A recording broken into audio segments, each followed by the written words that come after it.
فمن حاجك فيه من بعد ما جاءك من العلم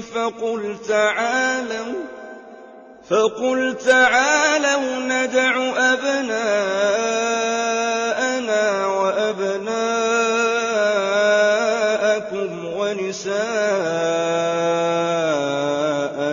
ونساءكم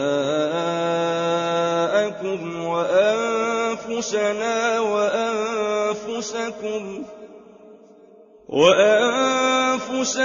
وأنفسكم ثم نبتهل فنجعل لعنة الله على الكاذبين.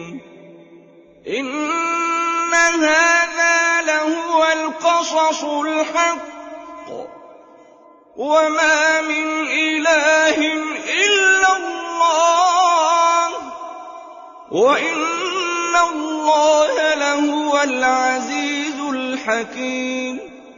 فإن تولوا فإن الله عليم بالمفسدين. قل يا أهل الكتاب تعالوا إلى كلمة سواء بيننا وبينكم ألا نعبد إلا الله ولا نشرك به شيئا ولا يتخذ بعضنا بعضا أربابا من دون الله. فإن تولوا فقولوا اشهدوا بأننا مسلمون. يا أهل الكتاب لم تحاجون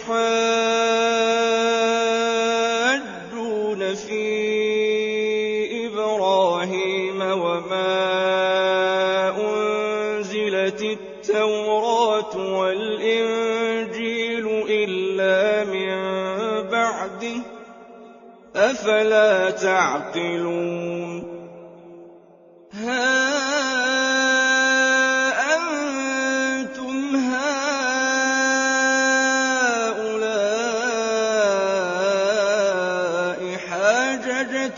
فيما لكم به علم فلم تحاجون فيما ليس لكم به علم والله يعلم وأنتم لا تعلمون. ما كان إبراهيم يهوديا ولا نصرانيا ولكن كان حنيفا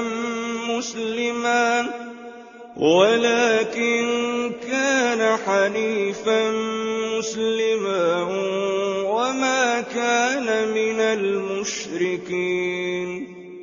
إن أولى الناس بإبراهيم للذين اتبعوه وهذا النبي والذين آمنوا والله ولي المؤمنين.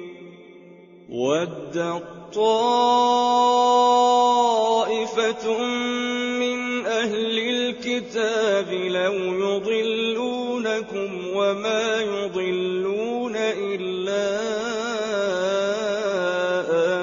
أنفسهم وما يشعرون. يا أهل الكتاب لم تكفرون بآيات الله وأنتم تشهدون.